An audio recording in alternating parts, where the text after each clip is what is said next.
Okay, right. Well, welcome one and all to our Curious Minds lecture this evening. This is what, the 4th of 7, and we have I'm now big on my own screen. Wow, that's a bit of a shock when you're suddenly talking to yourself big time. Just before I introduce our speaker this evening, let me just remind you that we have our AGM this time next week, 7 o'clock, and it's followed by a talk at 8 o'clock, to which everyone's welcome, even if you're not eligible or coming into the AGM for one reason or another. And that's at 8 o'clock. So do look at the website to get the details of that. There are 2 different meetings on Zoom, I'm assured by the secretary.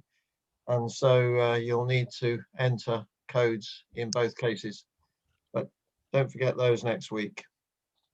Okay, so this evening we have Dr. Clare Scanlon, one of our own, who is going to speak to us about seaweed and all the joys of that. More than just slime in her title. I don't know about you, but seaweed, when I was a little kid at the seaside, was always a bit of a nuisance. So I guess my view is that it is just slime. So I'm hoping that Claire will disabuse me of that this evening. Just so you know where she's coming from, Claire was at Heriot-Watt as an undergraduate doing a BSc in marine biology. And after a few years' work, went back there for a doctorate. And it was at that point her interest in seaweed took off. She then worked up north at Dingwall and then over on the northeast for various organizations, which ended up what we recognize now as SEPA, S-E-P-A. If I tried hard enough, I could tell you what that stands for, but maybe I'll leave Claire to do that. So all to do with water and purification and all of that. And she's recently retired to Perth. And in her last role, it actually involved seaweed. So she really comes to us as an expert on that, and indeed is spending a day a week at the herbarium at Edinburgh Botanical Gardens working on seaweed too. So I hope you're going to be storing up all your erudite questions for her at the end and come in with those. And just to warn you that as I summon you in for that, I will have to, I think, use the name on your screen. So if your name is Perthshire Photography, I'm afraid that's what you're going to get called. So beware. But anyway, let me hand over to Claire. Thank you, Claire. Right.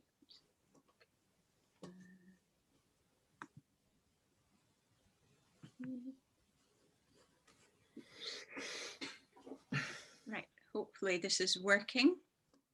And I hope your questions aren't too erudite, or I might not be able to answer them, but thank you, good evening, and thank you all for turning out on a Friday evening. I hope I can convince Michael and the rest of you that seaweeds are more than just slime. So I will start the presentation and hope that you can all hear me. So I'm a member of the British Phycological Society, and I also sit on their biodiversity and conservation group. So we try to do training courses, publicise algae, get people recording, things like that. It's the Phycological Society because traditionally, although we talk about algae from the Latin alga, we for some reason took the Greek phycos for the name of the society. So it's phycology is the study of algae and seaweeds. Algology apparently is the study of pain. So that's possibly why we didn't choose that name. But the use of phycology as a name goes back quite a long way. So what I'm going to talk about, and I'll try and take about 45 minutes maybe, so not to keep you all night, is what seaweeds are, where they grow, what types we would expect to get in the UK and in Scotland, how the environment affects them, what sort of habitats they like, a bit about zonation and geographic variation, and then to try and persuade you that they're really useful and interesting, a bit about their importance and what uses they have. Also, what some of the threats to them either are or might be in future, and then just a little bit about recording. So, what are algae, first of all? Well, they're plant-like organisms, but technically not plants. They photosynthesize like higher plants, but they have no roots, so they don't take up nutrients from what they're attached to. They have various means of attachment, generally called a holdfast, which might be finger-like projections like you get on the big kelps, or it could just be a little attachment disc, it could be rhizoids, or it might not have a means of attachment at all. It might be growing loose. They generally have some sort of stipe or stem, which can be very short or long or almost non-existent, and some sort of blade or thallus. They are what's called lower plants. They're cryptogams. Botanists don't really like you to call them plants, so apologies to the botanists amongst us, but I probably will refer to them as plants at times, just because it's easier. They have eukaryotic cells. In other words, they have membrane-bounded nuclei and organelles, so they have differentiated parts of their cells that perform different functions. Things like cyanobacteria, which are very archaic as a group, used to be called blue-green algae, sometimes still are, but they don't have eukaryotic cells. They're quite primitive prokaryotic things like bacteria, and I'm not going to address them tonight. So algae live in fresh waters, brackish waters, estuaries or brackish ponds, in marine waters, and even some in terrestrial habitats, but I'm very much focusing on marine and brackish tonight.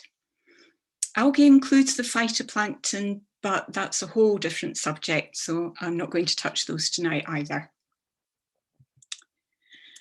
So then, what are seaweeds? Well, they're a subset of the algae that live in marine and brackish water environments. So to state the obvious, perhaps, all seaweeds are algae, but not all algae are seaweeds. And some people consider seaweeds to be only those that are visible to the naked eye, the macroscopic ones. I don't get too purist about this, many people don't, so we tend to use the terms seaweeds and marine algae a bit interchangeably, although technically that might not be quite correct, but it doesn't really matter for tonight's purposes. The marine algae can vary enormously in size if we include the microscopic ones, from just a few micrometers in length or diameter to various tens of meters long. The big kelps that you might get off California could be 45 meters. Nothing here grows to that size. Although I did have one lecturer at university get threatening to introduce them, but thankfully he never did. They're very variable in form, and I'll talk a bit more about that in a minute. But like higher plants, they all need light to photosynthesize. So they are very much depth limited by how far light can travel in water. So what kinds do we get? Well, we have the red, by and large, we split them into three major groups, are the ones I'm going to talk about. There's the red algae or rhodophyta, and they have a variety of pigments in them. Things like phycoerythrins, bilirubins, chlorophyll, they still have chlorophyll. The green algae, the chlorophyta have chlorophyll, chlorophyll A, chlorophyll B. And the brown algae, they're actually in a different kingdom from the others. They're in the Ochrophyta, but the class is Phaeophyceae. So they have different pigments again. And it's the way that these pigments absorb or don't absorb different wavelengths of light that give the algae their colour. So the green algae are green because they don't absorb that colour very well. The reds tend to absorb blue light, and they, whoops, sorry, hit the wrong button there. Blue light tends to be the deepest penetrating light, so you might find red algae below the greens and maybe some of the browns. Reproduction is pretty variable in seaweeds. It can be fairly simple or complex, some of it highly complex. And reproduction can be sexual or asexual or vegetative, where bits just break off and form new plants. Obviously, if it's vegetative, you're not going to get much genetic variation. Whereas sexual reproduction, you're mixing populations or plants, you can get a much more diverse genetic makeup in your plants. And there is work going on around the UK to look at different populations of certain species just to see how variable they are, as to how robust they might be to change. Some of them have very complex life histories with something called an alternation of generations. That's where you get two phases of the plant. You might have a haploid gametophyte and a diploid sporophyte as separate plants. And some of those will look very similar in some genera, or some species rather, and others will look completely different. Now, that might sound a bit esoteric, but actually it can have quite major implications. And I can give you one example of that, which is Porphyra, which is a flat-bladed red seaweed. It's called laver in Wales and it's eaten, maybe not as much as it used to be, but it still is. And in Japan, it's nori, so it's a really major component of sushi. And earlier last century, they had problems because they didn't really know how to culture it properly. You could watch it growing, you could harvest it, but they didn't know how you would actually take it and go through a whole culture process. And because of weather conditions and all the rest, they got quite variable harvests, which was threatening the sushi market. And coincidentally, there was a lady phycologist in Britain, in Manchester, who was looking at the life history of Porphyra in this country. And she eventually twigged that it had this alternation of generations. And she found this tiny, now which way around was it? The gametophyte? No, the sporophyte.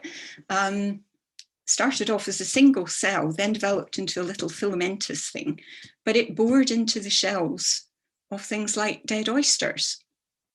And it had been identified as a completely separate species. But once she had worked out that was part of the life cycle and published the paper, somebody in Japan picked it up, realized that this was the answer to their problems, and they now knew how to culture it. So it really rescued their algal culture industry as far as nori went. So you can see that seaweeds definitely have their uses, and research into them is important. And I should add, before I move on, that Kathleen Drew Baker is probably the only phycologist to have a statue erected to her because she was so important in Japan. And they have a festival celebrating her every year. And there aren't many statues to scientists, never mind ladies, female scientists, and certainly not phycologists. So where do you get them? Well, you get them on the open coast. You've probably all been to the shore and seen those. That's where you get the highest diversity. In estuaries, you get much reduced diversity, but you do get seaweeds. I'll say a little bit more about that later. Intertidally, they grow between high and low water, but you might get stuff into the splash zone, depending on what your shore's like, how exposed it is. And subtidally, they grow potentially to depths of tens of meters, depending on the species and water clarity. And obviously having appropriate substratum. If it's sandy, you're not going to get them. Because they like a stable substratum, by and large. So you're not likely to find stuff on shingle, but boulders might be suitable if they're big enough so they don't move around too much and they're in a sheltered area. You get them on open surfaces on the shore, but some like a bit more moisture and keeping out of the sun, so you get them under overhangs and in crevices. So if you're poking about on the shore, you want to look in all those sorts of places. You get them growing under larger seaweeds. Again, it gives them a bit of shelter, keeps them moist. And they grow on other seaweeds, some of them. Similarly, some grow on or in animals, and I'll say a little bit more about that later. Some of them form individual plants, and others like to form turfs. Rock pools are fantastic because you can get a whole load of species in a decent sized rock pool, and it enables some of the, maybe some of the subtidal stuff or very shallow subtidal stuff to move up the shore a bit. And occasionally you'll get some on mudflats as well. So top left, your nice typical rocky shore. Below that, you've got some growing on boulders, but it's fairly sheltered boulders in a little cove. They will grow in wood. You'll see them on wood pilings in various places. That was just a tree trunk that was washed up in the Cromarty Firth. And a little difficult to work out in the bottom middle one, but on the right-hand side, you can see algae growing on metal pilings, metal sheeting in a harbour. They also grow on artificial substrates. You tend not to get quite the diversity on concrete because it's quite a smooth surface, so it doesn't have nice little indentations and different habitats on it for algae to get into and really grow. But there's work going on in various places looking at making some of the coastal defences, like in the bottom one, a bit more natural. So roughening things up, putting in little holes like little rock pools so that you can get more plants and animals growing on them and making it look a bit more natural and improving local biodiversity. This is quite a sheltered sea loch, on Mull. It's just quite shallow mud with stones in it. And so you can get algae attaching to the stones and surviving in that habitat. This was the Eithne estuary in Aberdeenshire some years ago when we had a big problem with nitrogen pollution from agriculture. And we got these big algal blooms just growing on the surface of the mud and into the top few centimetres of it. That's a mixture of the common sea lettuce, Alva lactica, and something called Chetomorpholinum, which looks a bit like green wire wool. Others, some of them like to grow on other species. Vertebrata lanosa is commonly associated with the egg-rack, Ascophyllum. Others are just tiny little filamentous things growing on something that you wouldn't see without looking under the microscope. And top right, that's actually growing just in the outer cover of a hydroid, a little invertebrate animal. So if you see these things hanging under stones on the shore, they're red or green, it's got an alga in it. The one in the middle actually grows, if you see a green dogwhelk or a green winkle on the shore, it's got a little alga in it. And the way you look at the alga under the microscope is you make up this lovely concoction that then dissolves the shell. It doesn't dissolve the alga, it dissolves the shell. And you can then look at the alga and try and identify it. So they can be pretty tough. We have kelp forests. The one on the right is Laminaria hyperborea, which is what we would get here, grows to a few meters long, but it has all sorts of species attached to it and around it. So it's a real, what we call an ecosystem engineer. or a keystone species, because it's the main species that keeps that whole community going. The one on the left, and that is actually a diver for scale, is the massive kelp Macrocystus. I didn't take that photo, I don't dive, but I think that's off California somewhere. And again, that has a whole ecosystem that it's really responsible for. So how many seaweeds have we got? There are various calculations. The most recent one we've found is about 11,000 species worldwide. Most of these are red, about 7,000, a couple of thousand brown, and about 1,800 green. That number tends to vary as we have new species found. There are what's called cryptic species, where we didn't know it was there before, but once they start doing genetic work, people are finding all sorts of things. And we had one in the UK called Placamium cartilagineum, which for centuries practically had been known as one species. But in recent years, genetic work has split it into 3 or 4. Now, I think we might only get 2 of those in Scotland, but they're quite difficult to do on morphological features, which is not terribly helpful. But it also means it's quite difficult to compare current species lists with old species lists, because they'll all be under one name. But that's life, I'm afraid, and the genetic work goes on, and it's uncovering a lot of interesting things. Unfortunately, there's also a lot of name changes we have to keep up with. But how many of these would we get in the UK, and how many might we find on a typical shore?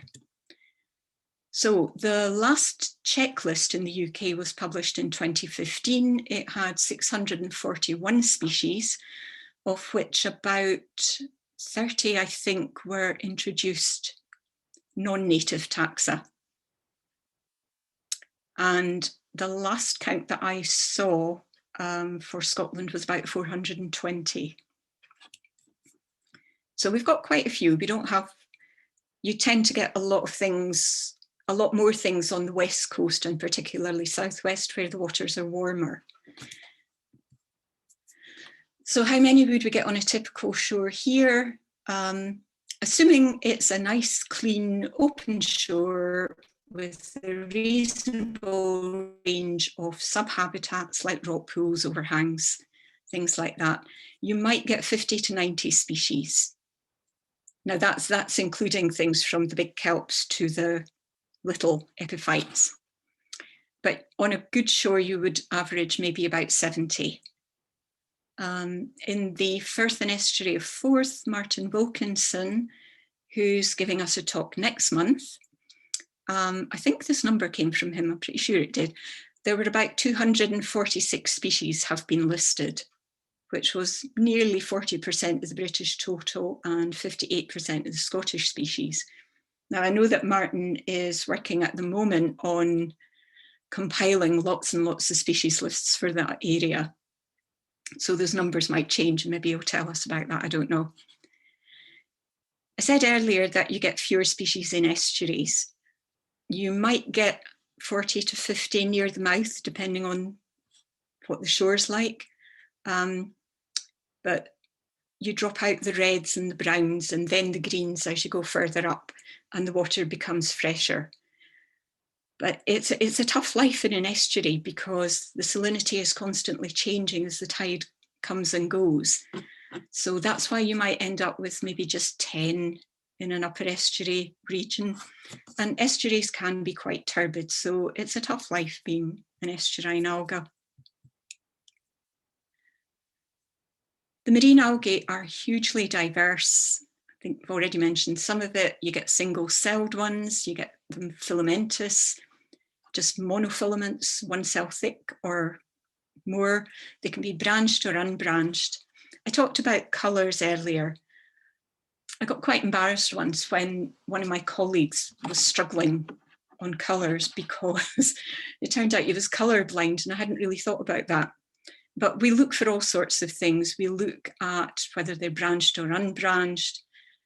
how simple they are, where they grow, what their chloroplast looks like. That's the cell material, what the cell walls look like. So there's a whole range of features that you need to look at. And some of them are folios. They might be a bit easier to do because they tend to be the bigger ones. You get more complex ones, they're gelatinous. They might have cortex and a medulla rather than just being a single filament. And some of them are really tough and cartilaginous, like the racks and the kelps. And then we get some that are just encrusting. They just form a nice little crust on the rocks. Some of them are quite easy to scrape a bit off, and others very definitely aren't. And I'll show you some of those in a moment. We have calcareous algae. They sort of extract calcium carbonate from the seawater and deposit that.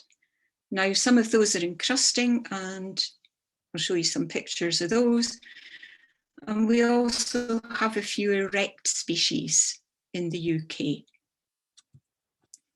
And you've probably seen some of those. So they grow on or in other algae, and they grow on or in the surface layers of certain animals. Obviously, they can't grow right inside because they still need to be able to reach the light to be able to photosynthesize. So some greens. The one on the left, Prasiola, grows at the top of the shore. It's quite small, gets a bit crispy when it dries out. But it has really lovely cell arrangement, which is commonly described in Keys as looking like an American street plant because it's so regular. Bottom right is Alva lactica, which is the sea lettuce, quite common. Bladingia is like a miniature version of Alva intestinalis, but it has a different form of attachment. It has a little disc rather than rhizoids, and it's got tiny cells. Alva cells tend to be a lot bigger. Alva intestinalis and flexuosa are tubular forms. Alva lactica is a flat blade. And the tubular forms used to be called enteromorphas, which is what I learned them all as, so I have trouble remembering they're all alvas. But the people who did the work, the genetic work again, to prove that they were actually all the same genus, I think they titled the paper Linnaeus Was Right, because Linnaeus called them all alva in the first place. So it was kind of back to the future on that name. We have branched and unbranched monofilaments. And if I go back to what is actually the Queen Elizabeth Bridge in Aberdeen on the Dee estuary, you can see that there are layers there. That's a sort of vertical zonation. And I'm going to talk a bit more about zonation in a minute. And you will get, amongst other things, these little filamentous ones. And you can see that from the photos that the cell contents can look quite different. The one on the left, the Eulothrix, has an incomplete band around the cell. The others tend to fill it more. Bryopsis, the nice feathery looking one, is really pretty, but it doesn't have separate cells like the others. It's what's called cenocytic. It's essentially a big cell. We have some minute ones which like to grow in others, either on other seaweeds, or one of them likes to grow in the mucilage tubes of diatoms. These diatoms form a mucilage tube which they live in, and these algal cells invade it. Codium is one of the nice big ones. It can grow to maybe 0.5 meter, either in rock pools or out on the shore, depending on the species. And so for that one, you look at the base, you look at the branching, but for those erect species, you probably also need to get it to species. What you do is you chop the tips off, squash them, stick them under the microscope and see whether these things on the left-hand side, they're called utricles, whether they're flat-topped or they have a pointed top. A bit esoteric, but that's how you do it. So they're really quite variable. The browns, most people are probably reasonably familiar with the big browns, Alleria Esculenta because it's edible. It forms these little reproductive bodies at the base, which are apparently quite nice to eat if you like that sort of thing. Saccharina latissima was formerly Laminaria saccharina, and I believe that's the plant that they first extracted monosodium glutamate from. Saccharina polyschides is a bull kelp, and surprisingly, it's an annual. Dictyota, I like, it just grows in rock pools or on the shore, but underwater it can be quite iridescent, which is interesting. A few seaweeds do that. And browns, again, you can get single filaments, branched filaments, quite a wide variety. The two called Ectocarpus and Piliella form very similar growths on the floor, but they're both branched. They form these big mats, and it's not really until you get them under the microscope that you're sure what they are. Excuse me. Again, you've got more complex forms, corda, thongweed, or man-made tresses, I think it's sometimes called. I tend not to use common names because, because most seaweeds, not many seaweeds actually have genuine common names, but also because there are two seaweeds that get called the sea oak, one of which is brown and one of which is red.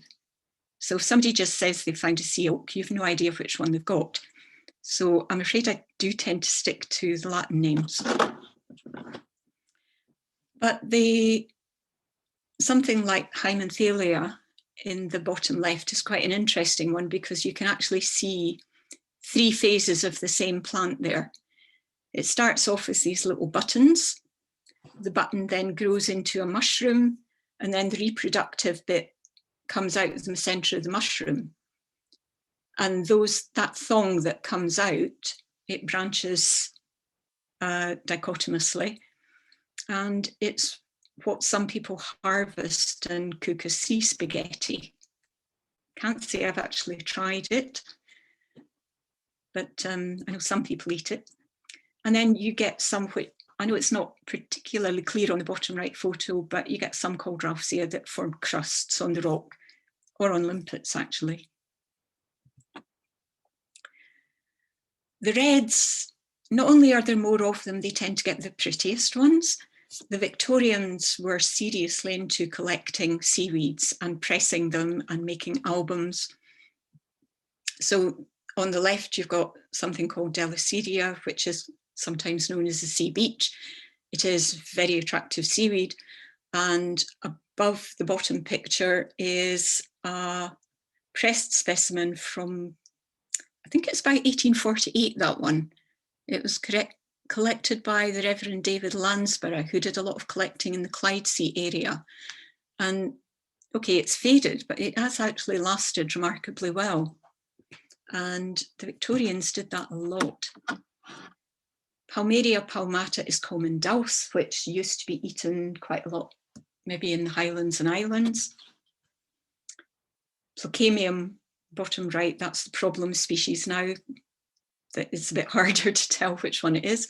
And the top right one is actually a close-up because it can be quite like the other one, but the way they branch is different.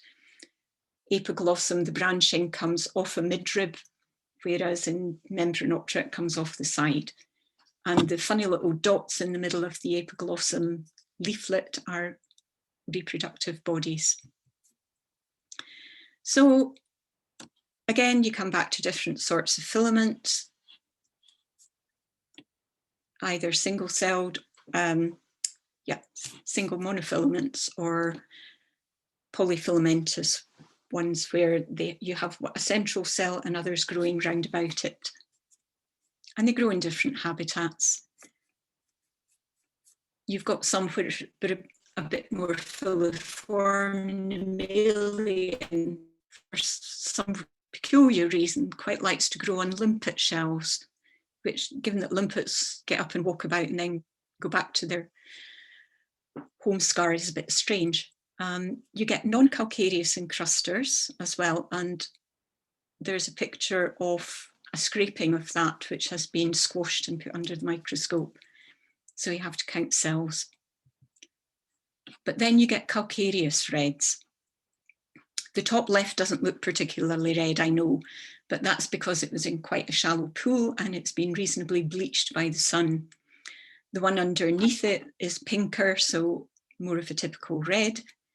The bottom right shows corallina, which is an erect form. And the top right is merle, which you may or may not have heard of. Merle beds are formed subtidally. There's several species and they form these strangely shaped little nodules. They're incredibly slow growing, maybe a millimetre a year. They're a bit like some lichens, which encrusting ones, which are really slow growing as well. So merle beds can be very old, but they are absolute biodiversity hotspots. They support lots of different types of invertebrates, and that can attract in juvenile fish species to feed on the invertebrates. So they're now more of a protected habitat because they're also very, very fragile. They are very susceptible to trawling. That can really trash a merle bed, and to people putting down anchors or dragging anchors. So they are now what's called a marine priority feature in marine protected areas. And they really do need to be protected. The one in the middle, the bigger one is actually Macrocystus, which is a carrageen. I know it doesn't look red, but it is.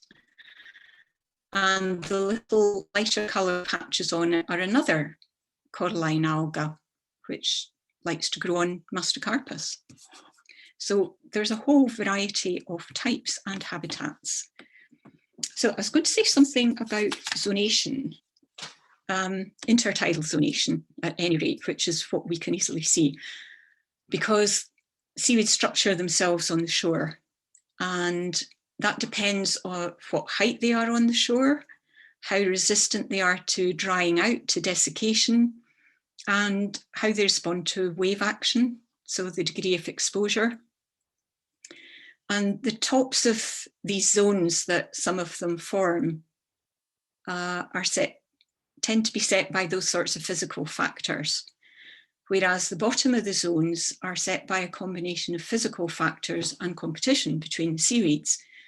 But that can also be grazing pressure from invertebrates like winkles or limpets. So again, depends very much on the shore and what stage it's at, because what we need to remember as well is that shores can be either algal or animal dominated naturally. And sometimes you get a natural succession from one to the other. Somewhere like Joppa in Edinburgh used to be, well, in the 1880s, I think it was, apparently it was a very rich algal shore. These days, it's very much mussel barnacle. Doesn't mean that the algae aren't still there. They're just not luxuriant like they apparently were reported to be. So you can get natural succession as well as unnatural. So more sheltered shores tend to be algal dominated. If you think about West Coast sea lochs, some of them are almost wall-to-wall Ascophyllum nodosum because that likes shelter. Exposed shores have maybe more algal domination, barnacles. Most shores tend to be a mosaic. There's somewhere in between, and even across a single shore, you can get a mosaic due to variations in the type of substratum. You might get higher rocks, lower rocks. even different sorts of rocks, and the degree of exposure across the shore depending on which way it's facing. So we tend to think of something like Ascophyllum as an indicator of a sheltered shore, although that's a slightly circular argument. And something like Alleria Esculenta you get growing at the base of exposed shores. When it's really exposed, this thing has a midrib and wings, and the wing, it gets so battered, basically all that's left is the midrib. So barnacle shore, bit of a mosaic, and you've got Alleria at the bottom. Just to confuse things, you can get some stunted forms of Ascophyllum, sometimes on a slightly more exposed shore, and in very sheltered sea lochs with maybe a nice muddy area, it can actually be free living, and it forms these lovely little balls. They're like seaweed footballs, which are really nice little microhabitats in themselves because you get invertebrates living in them. So we tend, on what we tend to think of as a classic shore, you might get what we call a full fucoid zonation. So you get what we call the fucoid algae, and you start with Pelvicia canaliculata at the top. Canaliculata because one side of it is channeled, and that can retain water, which helps stop it from drying out too much. It's also the smallest of those algae. So again, it's trying not to lose too much moisture. And even though it can dry out to quite an extent, as soon as it's covered again, it will recover. Below that, you get Fucus spiralis, which is spiral rack. And then Fucus vesiculosus, or bladder rack. It has these bladders that help it to float. The more sheltered the area, the more bladders it gets, so it can rise up to the top. The more exposed the area, the fewer bladders it's got. But it overlaps quite a lot with Ascophyllum, the egg rack. And then below that, we get the toothed rack, Fucus serratus. So these form your major zones. And then you get Laminaria digitata at low water. And below that, in the subtidal, you get Laminaria hyperborea. In what's called the supralittoral, which is the spray zone above high water, you might get encrusting and foliose lichens, or you might get a bare zone, or some black lichen on more exposed shores. And that was just a nice stratification in, I can't remember where that harbour was actually. But you've got your yellow lichens, black barnacles, and then some algae at the bottom. So on the right, there's a fairly mixed shore. You've got some lichen at the top, barnacles, some algae, some greens, and then you can see some red algae towards the bottom. Bottom left is a fairly typical rocky shore in a sea loch. Top left is a bit extreme. You can probably just about make out a blackish zone beneath the green. And I think it's so extensive, not just because it's exposed, but because there's a lot of gulls. And so they're depositing nitrogen, which those greens will like. They're probably little filamentous greens, or the Prasiola that we saw a picture of earlier. So the big browns tend to form the major zones on the shore. Why do seaweeds matter? Well, of themselves, they obviously contribute a lot to shore biodiversity. As I said, you could get up to 90 on a really nice shore, possibly even more than that, very, very occasionally. But they're also a great habitat for animals, mainly invertebrates, although you will get fish in rock pools, which might feed on them. But they are a really important foodstuff for invertebrates. Also higher animals, because shorebirds feed on the invertebrates. This includes cast algae as well, because there's been some very good work done in the Uists to show how important the cast algae there is for the bird populations. because you get so many invertebrates in amongst the cast algae. So it's not always a good idea to remove them from shores because they look untidy. I admit that they can smell sometimes, but you know, sometimes you just have to put up with that. They contribute organic carbon and particulate matter in that nearshore zone. So they are important for carbon cycling, but also for carbon storage.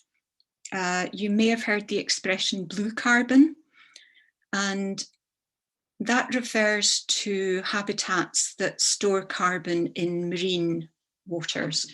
So it's things like kelps, seagrass beds, mangroves, which obviously we don't have here, but are hugely important in more tropical areas. So we don't actually have a good picture of where all the kelp beds are in the UK because, or even seagrass beds for that matter, because there hasn't been a good monitoring strategy for them. We have probably a better idea of where all the intertidal algae are. But there is, there has been modelling work going on to try and map out where they should be. There were some surveys done back in the 1940s during the war, looking at kelps and racks as to map where they were and how dense they were in case we needed them as foodstuffs or something. Whether it was for us or animals, I'm not sure. But really nothing since then. But as far as carbon storage goes, there's been a lot of work to show that they are actually quite significant. They also absorb wave energy. The algae on the shore are really remarkably well designed for the habitat that they live in because they will take wave energy as it comes in, they'll twist and wave about in it, and then it sloughs off again. So, but kelp beds are also important for soaking up wave energy as it comes in. And so they do have potentially quite a significant role in coastal protection. Again, that's a really good reason for finding out more about where they are, how big they are, and stopping exploitation of them. For years, centuries really, we've harvested seaweeds. In Scotland, it used to be done for iodine. A lot of that was harvesting cast algae. And seaweed industry has gone through many ups and downs in this country. I don't think we collect it much for iodine here. I presume they do in other places. It just became unviable. So these days, people are looking at algae more for extracting things like alginates. Agar obviously came from algae, and carrageenans. Things like Chondrus and Ectocarpus, traditionally used in the Hebrides and in Ireland for extracting setting agents. They would make milk puddings, things like that using it. But those extracts are still used for other things. Alginates are incredibly widely used, and that really is a worldwide industry. They've long been used as fertilizer. You can either compost them and then put it on, or when I was a student, I used to collect fucus plants for various experiments, and the janitor at the back door would always take the bits that I didn't use to put on his garden. But they are used very industrially as well, commercially. Metal beds were traditionally pillaged, I can't think of a better word really, for this because they're a great soil conditioner. So people would dredge them out, crush them up, turn it into fertilizer. And we try not to do that anymore because we realise that they're a really useful habitat and you can use other things for fertilizer. But you do still get lots of liquid seaweed-based feeds in the garden centre, which is fine if it comes from a sustainable source. As food, they have traditionally been used as food in many countries, tended to be quite limited here.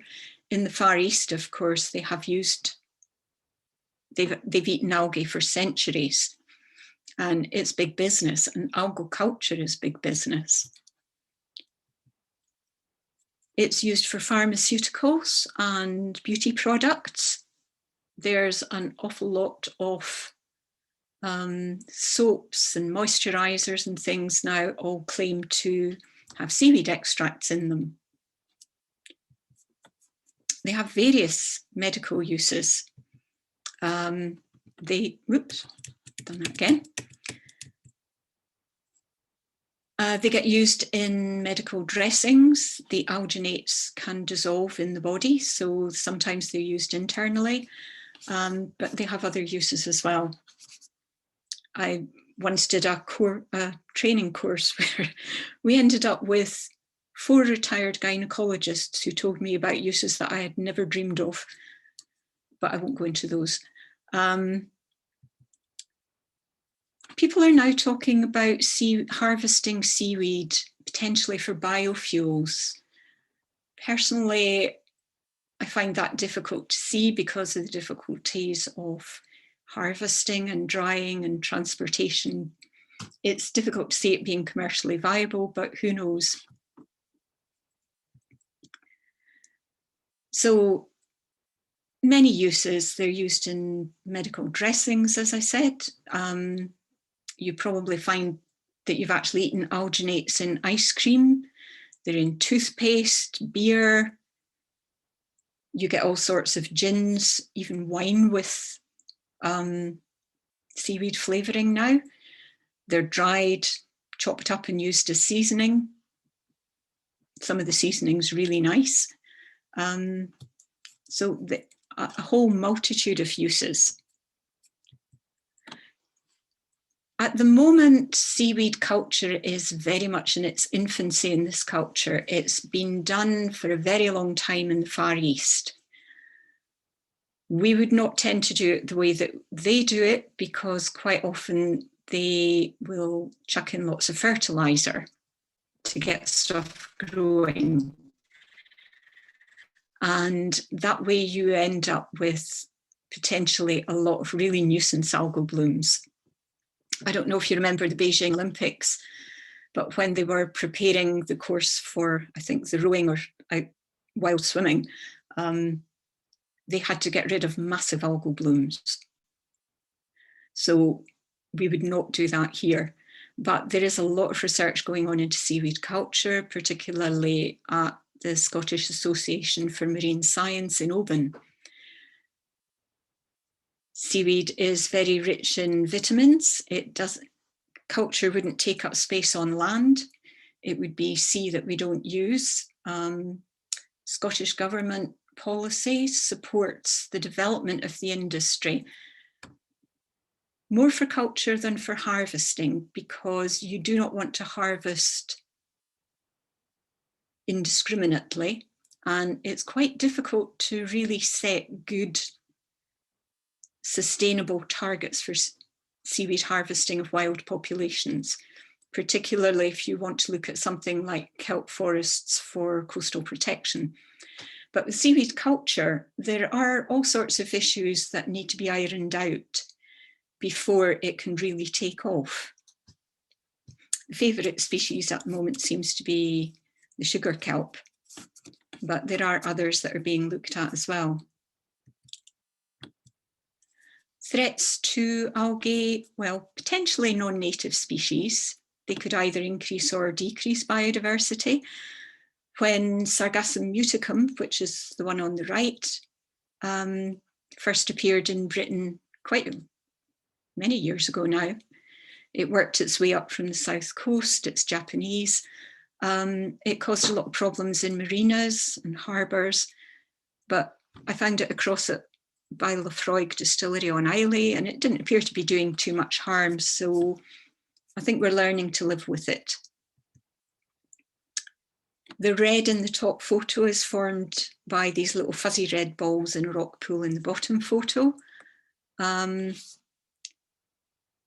That's a life phase of one of two species that do that, which again, were introductions in the past, but I think they're pretty much naturalized now, so we don't tend to worry about them.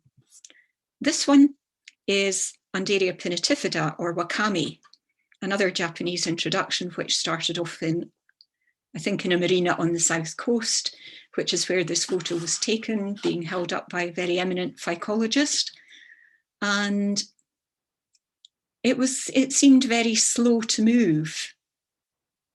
It didn't move very far up the country, then it jumped up to the Humber, across to Northern Ireland, and in 2016 it appeared in Port Edgar Marina in the Firth of Forth, when they were building the Queen's Ferry crossing. I'm not aware of it having spread from there, and they were going to try and eradicate it. I don't know whether from the marina, but I don't know if they succeeded or not. Climate change. Ocean acidification is a big issue for coral reefs. So potentially it could have deleterious effects on calcareous algae, which includes the merle. We haven't seen any signs of that here so far, but who knows what's going to happen in future if we don't get a grip on climate change. We are seeing an increase in storminess and wave height, which again might affect some species. A rise in sea level potentially could move the intertidal further inshore, where the topography allows, so you might start losing habitat. There's a whole range of predictions about what might happen with sea level rise and where and how much, so that one's wait and see what happens.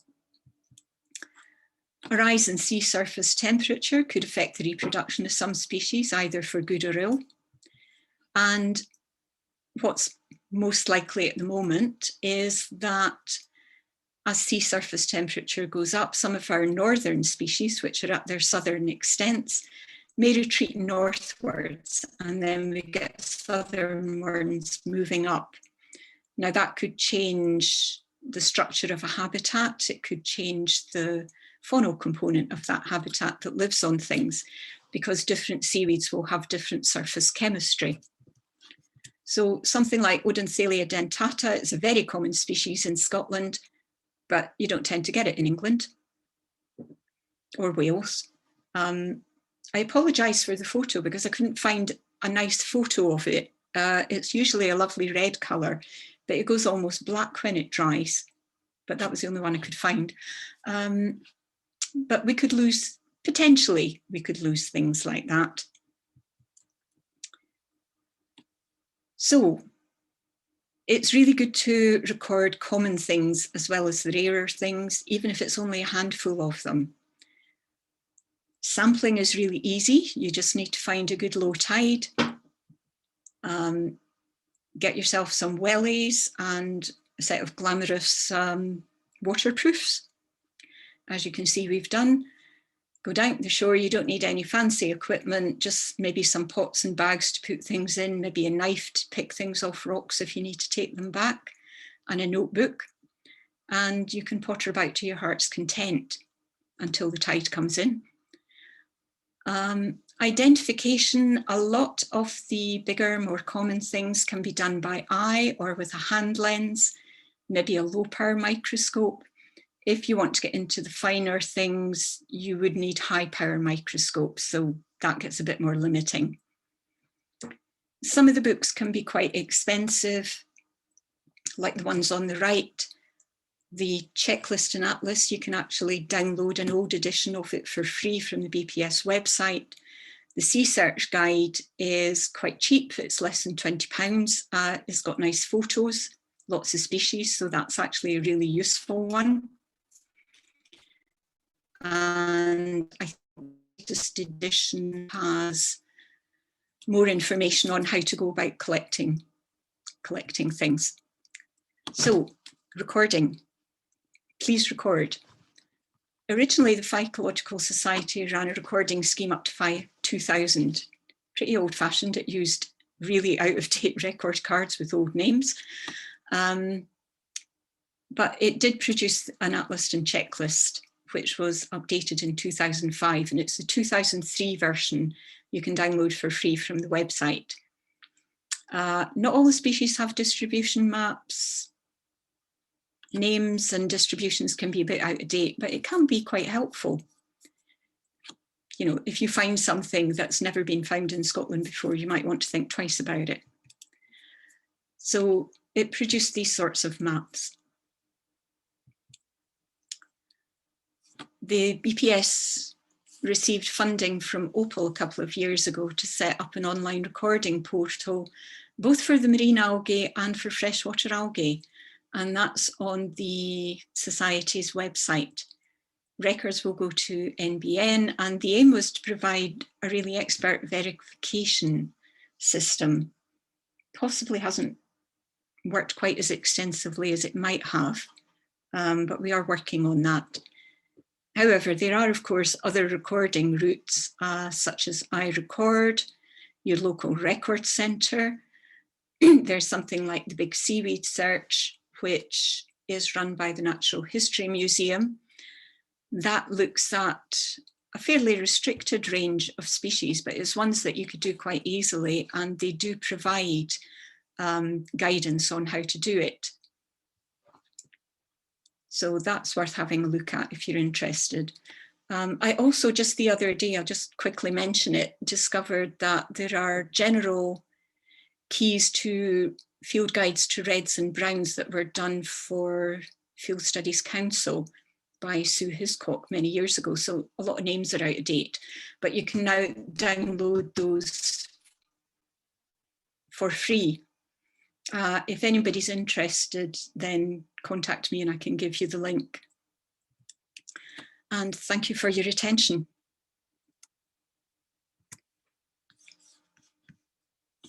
Where am I? Stop share. There we go.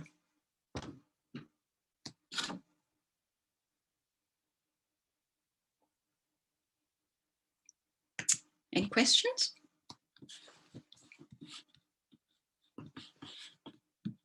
Silence.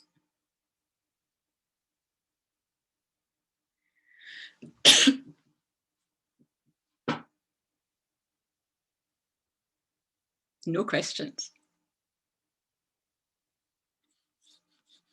Oh, no, you're all muted. I don't know how to unmute you.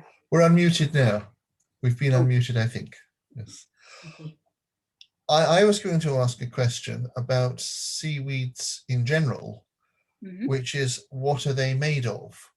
What I mean is that when one thinks of plants, one thinks of materials like cellulose and lignin and so on. And when one thinks of animals, one's thinking of things like collagen and keratin and so on. What are the main sort of structural materials in seaweeds? Yeah, I suppose similar to, that wasn't a question I was expecting, but yes. Well, they have, I mentioned some of the, what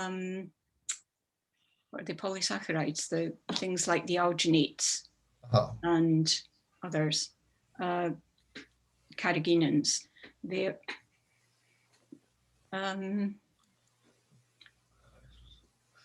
so yes, the carbohydrates, polysaccharides. I tend not to look at them from that angle, actually. So I suppose I'm thinking, because I'm thinking in terms of chronology, being an archaeologist, I'm thinking in terms of when different types of molecules come into life on Earth. And given that seaweeds come quite early in the story, I'm thinking of what sort of molecules they're built of. Right. Well, the earliest ones would actually be the cyanobacteria. They go back millions of years. Yes. I'm not sure exactly when the algae came in. That they think that the reds and the greens are a bit more closely related. The browns, as I said, they're into a different kingdom. They're a bit younger. Does cellulose appear in any of the seaweeds? Yes. It does. Oh, I that's think interesting. Martin is there somewhere. May care to contradict me, I don't know, but I can't see everybody. No, I'm here, Claire. All right. Yeah, the point is that the green algae, the chlorophyceae, are actually biochemically very, very similar to the land plants. Yeah. Their cell structures are just the same. All these wonderful big long chain carbohydrates that Claire was mentioning that we use commercially, like alginates and the macrocolloids and the red algae, they are secondary components of the cell walls, which are there along with the cellulose. But they're very, very similar to land plants, apart from each algal group having some very characteristic long chain carbohydrates, which have turned out to be economically valuable to us. Right, this is Martin who's talking to us next month, by the way. Excellent. Yeah, 9th of April, I think. Well, thanks for joining us this month. So I wanted to hear what Claire said, so I'd know what I don't need to bother saying when because I'm talking about what the coal mining industry has done to the shores of Fife by measuring the changes in the seaweed communities. And I didn't want to have to go on to a long digression about what seaweeds are. I'd rather just start and say the basic things about the mining effects on the shores. Yeah. So I think Sandy wanted to ask something. I just asked a question about zonation and light. Is there a difference, say, in the equatorial zonation where there's equal days, and further north where you have all days and then all nights? I imagine there is, but I don't know much about equatorial algae, to be perfectly honest. I mean, they're obviously affected by light to a certain extent by zoning, aren't they? Yes, I mean, they've got a Yeah. more standard day length, don't they? Yeah. Whereas here it's very variable throughout the year, but I guess it's just what you're adapted to. Yeah. Because we get very good zonation in St Andrews on the East Sands. It's brilliant, brilliant beach for it. And yeah, there's some really lovely shores in Fife. it's great. Very rich. About 60 species on the East Sands rocks, which is good. Yeah, yes, there's some very nice shores. Well, I have a question, if I may. Sure. Tom, yeah, I have a question about the seaweed industry. It's true, the economics of seaweed. So I did a quick Google. I had a look at the Wikipedia page on the seaweed industry. And it says there that the biggest producer of seaweed is China, about 700,000 metric tons a year. And the second biggest is France, 600,000. And the third biggest is the United Kingdom, 200,000. And between them, according to Wikipedia, France and the UK produce 40% of the world's seaweed industry. And actually, that's something that doesn't seem right to me. Doesn't seem right to me either. No. I think that's actually incorrect. Yeah. If you were looking at naturally harvested seaweeds, for example, in Europe, far and away, the biggest country would be Norway. And the same for the United States. The Californian seaweed industry is absolutely massive. Well, in that case, I think that this Wikipedia entry must be completely, utterly nonsense. Yeah. I think it is, yes, because we have a very, very small one compared with the countries that Martin's mentioned, even with somewhere like Chile or Canada. You know, theirs is bigger than ours. No idea who takes care of the Wikipedia seaweed page.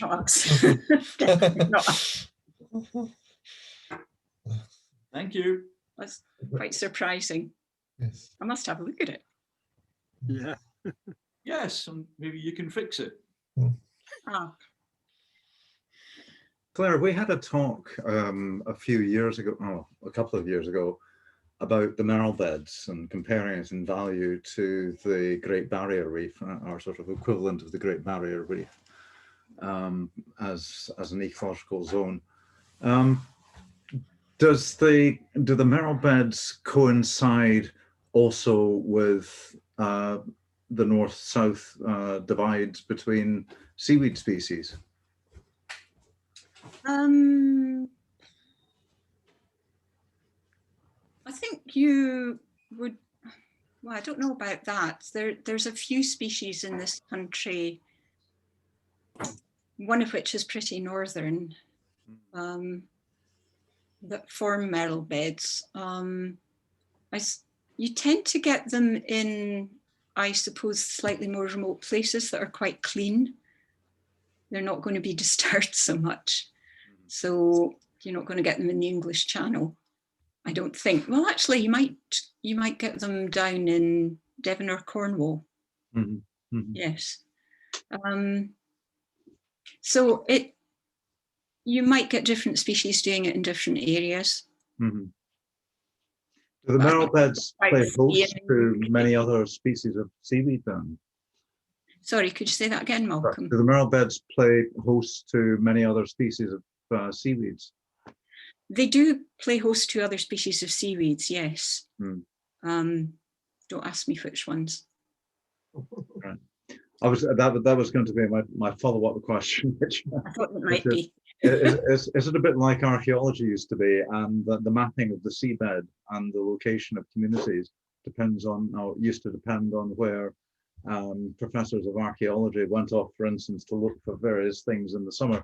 Is that the same thing, same problem you have, just not enough to fill in the gaps? Yeah, very much so. I mean, you might have noticed on some of those maps I very quickly showed that there were big gaps in the northeast of Scotland because nobody went there on holiday. And quite honestly, when they did, I can't remember which decade it was, but there was a Marine Nature Conservation Review, which was looking at shores around the UK, both subtidally and intertidally.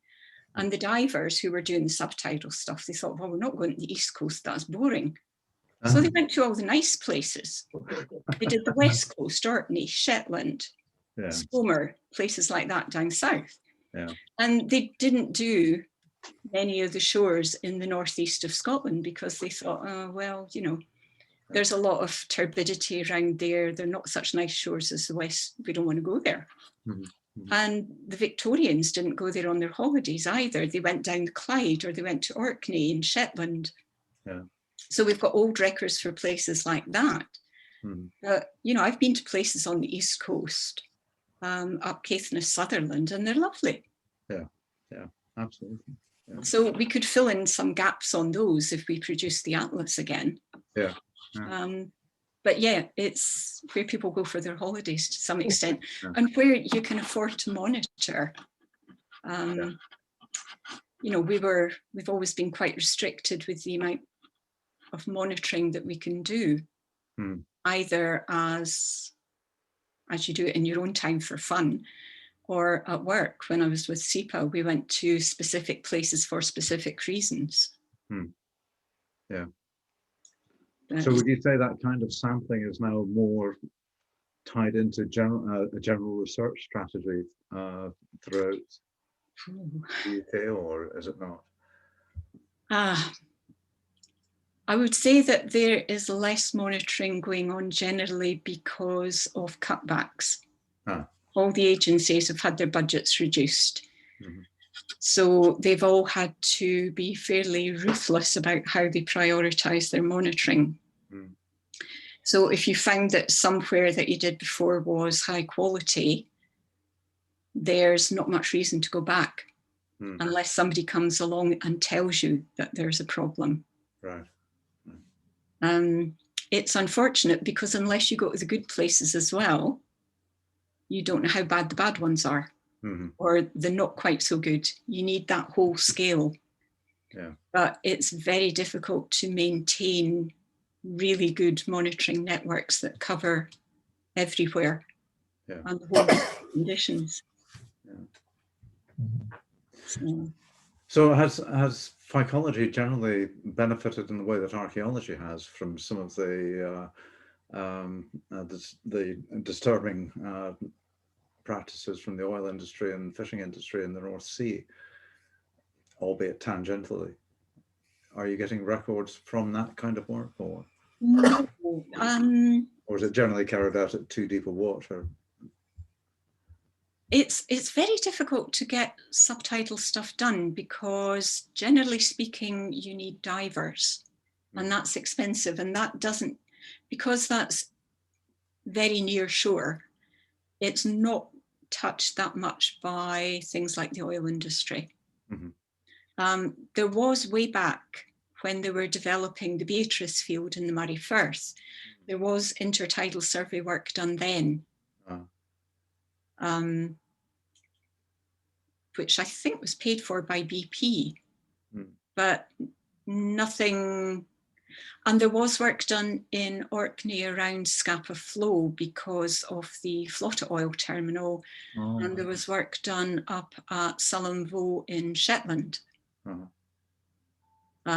To make sure that the environment wasn't being harmed by those specific facilities. But I think that's about it for really strategic monitoring in relation to those sorts of industries. I think, Martin, you were involved many years ago in doing some work for distilleries, weren't you? Yeah, they were interested in whether or not the discharges from coastal distilleries would come under a particular European directive to require effluent treatment, because they could be considered as comparable to a sewage effluent of greater than a certain strength. So they asked us to look at all the coastal distilleries, but there was 3 in particular on which we did detailed surveys. There was Bowmore in Islay, there was Scapa in Orkney, and the one by Invergordon, whose name begins with A. It's gone out of my head. It's at Allness, I mean. I forget what Allness, yeah. The name of the distillery is, but it was at Allness. That was an absolutely fascinating one because of the massive growths of algae that are good as indicators of nutrient pollution. There were huge plants of Porphyra nova on the shore and the outflow from it. But most of the places, we looked at a whole pile of Orkney ones, you really couldn't detect any effect of the distillery effluents on the fauna and flora. No. I did find fish processors once somewhere that had a fairly horrible effect on the shore, including sort of fish grease, lovely layer of that. But that was basically blanket green algae, but it was over a very limited area. So yeah, they tend to be quite resilient on the whole, I think.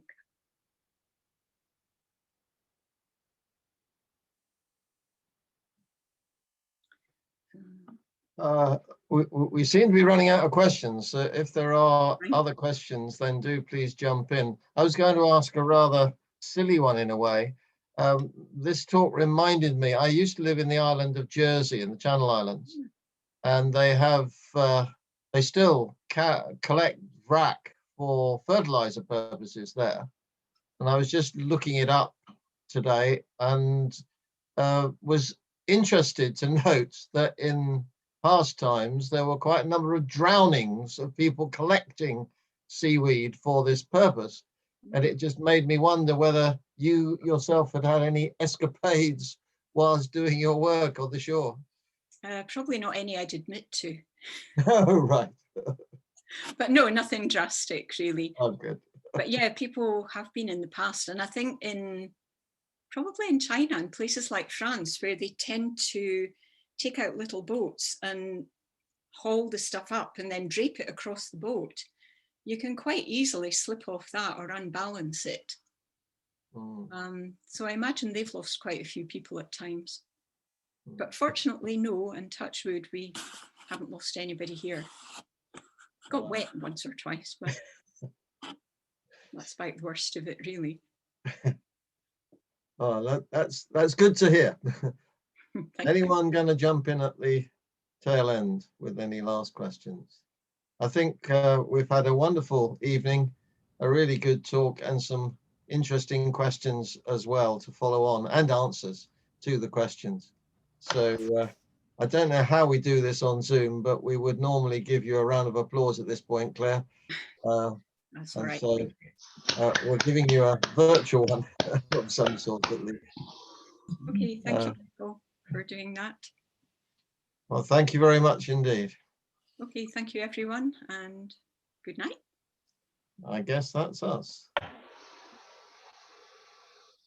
Over to the secretary to sign us off, I think. So.